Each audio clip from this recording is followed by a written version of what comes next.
नमस्कार, आप देख रहे हैं वीके न्यूज और मैं युधिष्ठिर उपाध्याय। आखिर हिटलरशाही राज चलाने वाली ममता बनर्जी क्या करना चाहती है? क्या दुनिया के सबसे बड़े लोकतंत्र का संविधान उनके सूबे में लागू नहीं होता? क्या ममता बनर्जी ने बंगाल के लिए अलग संविधान बनाया है? ये सवाल इसलिए कर रहे हैं क्योंकि कोरोना काल में इन दिनों बंगाल के अंदर जो कुछ भी चल रहा है वो ऐसा ही कुछ बयां कर रहा है। क्योंकि ममता के बंगाल में लॉकडाउन के बावजूद मिठाई की दुकानें खुल रही हैं, मछलियों के बाजारों में लोगों की भीड़ जुट रही है, जिधर देखो उधर सरेआम कानून की धज्जियां उड़ाई जा रही हैं। और तो और ममता कोरोना मरीजों के आंकड़ों में घपला कर रही हैं और जमातियों की पहचान छिपा रही हैं। कोरोना काल में ममता बनर्जी पर ऐसे कई आरोप लगे हैं और इन आरोपों के सबूत वीडियो के जरिए भी सामने आए हैं। जब ममता दीदी ने देखा कि मीडिया उनकी पोल पर पोल खोल रही है, तब उन्होंने मीडिया पर ही तानाशाही करनी शुरू कर दी है।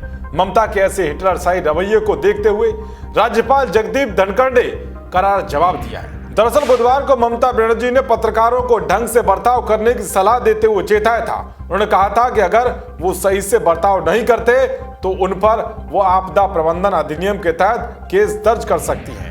इसके अलावा उन्होंने ये भी आरोप लगाया था कि पत्रकार कोरोना वायरस के प्रकोप के दौरान बीजेपी के लिए प्रचार कर रहे हैं। ममता बनर्जी ने कहा था कि मेरा मीडिया से एक अनुरोध है, जब कोई घटना होती है तो आप सरकार की प्रतिक्रिया लेने की जहमत नहीं उठाते, बल्कि बीजेपी की सुनकर एक तरफा नकारात्मक और विनाशकारी वायरस वाहक बन जाते हैं। इसके बाद उन्होंने मीडिया को कहा कि वर्तमान में हम आपदा प्रबंधन अधिनियम के तहत कार्रवाई शुरू कर सकते हैं, लेकिन हम नहीं कर रहे हैं क्योंकि बंगाल की संस्कृति है, हम मानवता में विश्वास करते हैं, सहिष्णुता हमारा धर्म है। यानी कि खुद को सबसे बड़ा तानाशाह समझने वाली ममता बनर्जी बंगाल को चीन समझकर अभिव्यक्ति की आजादी पर रोक लगाने की धमकी देते हुए मीडिया को डरा रही हैं, क्योंकि इन्हें पता है कि इनके पैरों से जमीन खिसक चुकी है और इनकी ऊंची हरकत की वजह से आने वाले चुनाव में इनको बंगाल की सत्ता से हाथ भी धोना पड़ सकता है। लेकिन मीडिया को धमकी देने वाली ममता बनर्जी को बंगाल के राज्यपाल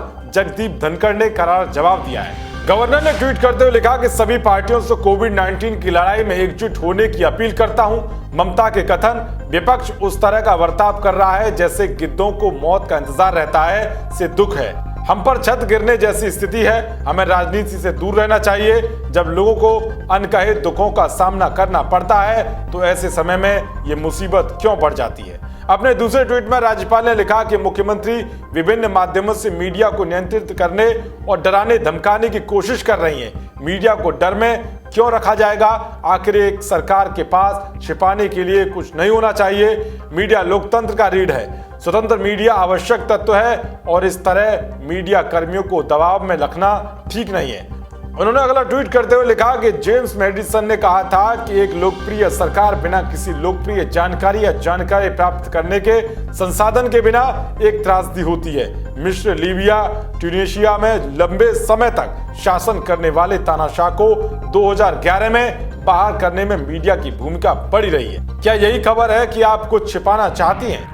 खैर, ममता दीदी, आपकी तानाशाही ज्यादा दिन चलने वाली नहीं है, क्योंकि जिस मीडिया को आप धमकी दे रही हैं वही मीडिया आप जैसों का असली चेहरा सबूत के साथ समाज में लाने का काम करता है। इसीलिए बंगाल की मुख्यमंत्री ममता बनर्जी, कान खोलकर सुन लो, हम तुम्हारी धमकियों से डरने वाले नहीं हैं। सच्चाई दिखाने से कभी पीछे नहीं हटेंगे, चाहे हम पर कितने भी केस दर्ज करा लेना। और आपसे पूरा देश बेझिझक होकर सवाल पूछता है कि आखिर बंगाल में तानाशाही राज कब तक चलेगा।